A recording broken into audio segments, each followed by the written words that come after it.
रामनगर गांव का रमेश कसाई वहां के सबसे बड़े सेठ से भी ज्यादा प्रसिद्ध था, क्योंकि वो पूरे दिन में मीट काटता रहता था और भगवान विष्णु का नाम जपता रहता था। लोग उसके काम और कर्म से बड़े ही हैरान रहते थे। अरे रमेश भाई, क्या तुम भी पूरे दिन तो मीट काटते हो और भगवान विष्णु का नाम भी जपते रहते हो? या तो ये काम छोड़ दो या फिर भगवान का नाम लेना छोड़ दो। इस पर रमेश मुस्कुराता हुआ जवाब देता है, अरे भाई, मीट काटना तो मेरा काम है, मेरी रोजी रोटी है। अगर मैं ये काम नहीं करूंगा तो मेरा परिवार भूखा रहेगा, इसलिए मैं इस काम को नहीं छोड़ सकता। और जहां तक बात है भगवान का नाम लेने की, तो उनके बिना मेरा जीवन सफल नहीं हो सकता, इसलिए मैं भगवान का नाम लेना भी नहीं छोड़ सकता। हाँ ठीक है, चलो अब 1 किलो मीट तौल दो। रमेश की जुबान पर हमेशा भगवान विष्णु के नाम होने से गांव के लोग उसे बहुत पसंद करते थे।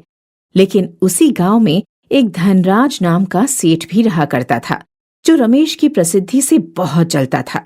इसलिए उसने एक दिन रमेश को अपने घर बुलाया और उस पर चोरी का झूठा इल्जाम लगाकर उसे गांव से बाहर निकलवा दिया। गांव से निकाले जाने के बाद रमेश जब अपने परिवार के साथ जंगल में जा रहा था, तो उसे एक काले रंग का पत्थर मिला, जिसे रमेश ने उठा लिया और दूसरे गांव चला गया, जहां उसने एक बार फिर से कसाई का काम शुरू कर दिया। भाई जरा 1 किलो मीट तौलना। जी अभी देता हूं। जैसे ही रमेश मीट तौलने के लिए हाथ आगे बढ़ाता है, तो रमेश देखता है कि वहां 1 किलो का तौल तो रखा ही नहीं है और वो परेशान हो जाता है। लेकिन तभी उसकी नजर जंगल से मिले उस पत्थर पर जाती है और वो सोचता है, इस पत्थर से मीट तौल कर देखता हूं, ये दिखने में तो 1 किलो का ही लग रहा है। और जैसे ही रमेश उस पत्थर से मीट तौलता है, तो वो खुश हो जाता है, क्योंकि वो पत्थर 1 किलो का ही था। आज इस पत्थर की वजह से मेरा घाटा होते होते बच गया। अब इसे मैं तौल में ही इस्तेमाल करूंगा। फिर धीरे धीरे रमेश को ये बात भी पता चल जाती है कि ये एक चमत्कारी पत्थर है और ये किसी भी वजन को तौल देता है। इसलिए वो हर तरह के वजन के लिए उसी काले पत्थर का इस्तेमाल करना शुरू कर देता है, जिससे गांव वाले भी हैरान होकर उससे पूछते हैं, भाई रमेश, ये तुम कैसे कर रहे हो? 1 किलो भी इसी पत्थर से तौल देते हो और 2 किलो भी, लेकिन फिर भी तुम्हारा तौल एकदम बराबर ही होता है। ये सब कैसे संभव है? भाई, ये सब चमत्कार मेरा नहीं बल्कि इस पत्थर का है। ये खुद को किसी भी वजन में ढाल देता है। धीरे धीरे रमेश की उस चमत्कारी पत्थर की कहानी पूरे गांव में प्रसिद्ध हो जाती है। और तभी एक दिन गांव से कुछ साधुओं की टोली गुजरी और उनके कानों में रमेश के चमत्कारी पत्थर की कहानी पड़ी, तो वो भी उसे देखने की इच्छा लिए चल दिए। और रमेश की दुकान के पास जाते ही वो रमेश को बुरा भला कहने लगे। अरे मूर्ख, तुझे पता भी है तू ये क्या कर रहा है? क्या हुआ बाबा, मैंने क्या किया है? क्या किया? क्या तुझे नहीं पता कि तू जिसे पत्थर कहकर मीट तौल रहा है, वो पत्थर भगवान विष्णु का शालिग्राम स्वरूप है। ये आप क्या कह रहे हैं महाराज? ये शालिग्राम है? हे भगवान, मुझ मूर्ख से ये क्या हो गया? मैं खुद को कभी क्षमा नहीं कर पाऊंगा। चिंता मत करो वत्स, तुमने जो भी किया है वो अनजाने में किया है, इसलिए भगवान विष्णु तुम्हारी इस भूल को क्षमा करेंगे। अब तुम एक काम करो। जी कहिए साधु महाराज। अब तुम ये शालिग्राम मुझे दे दो, मैं इसकी दिन रात सेवा करूंगा और इसकी खूब पूजा करूंगा। जैसी आपकी आज्ञा महाराज। इतना कहते ही रमेश ने शालिग्राम को साधु महाराज के हवाले कर दिया। साधु महाराज उस शालिग्राम को अपने साथ ले गए और उसे गंगा जल से स्नान कराकर उसे शुद्ध करके दिन रात उसकी पूजा करने लगे। तभी एक रात उस साधु के सपने में भगवान विष्णु आए और बोले, हे भक्त, तुम मुझे फिर से उसी कसाई के पास छोड़ जाओ, मुझे वहां अधिक आनंद आता है। इस पर साधु उदास होते हुए पूछता है, भगवान, क्या मेरे भक्ति में कोई कमी रह गई है जो आप मेरे पास रहना नहीं चाहते हैं? नहीं नहीं भक्त, बस बात इतनी सी है कि मुझे मेरे रमेश कसाई के यहां अधिक आनंद आता था। लेकिन प्रभु, वहां तो दिन रात पाप होते रहते हैं, हमेशा मांस की कटाई होती रहती है। वहां आप कैसे विराजमान रह सकते हैं? आप यहीं मेरे पास ही रहिए। भक्त, मुझे बस इतना पता है कि रमेश मेरा परम भक्त है और वो 24 घंटे बस मेरा ही नाम लेता रहता है, जिससे मुझे आनंद की अधिक अनुभूति होती है।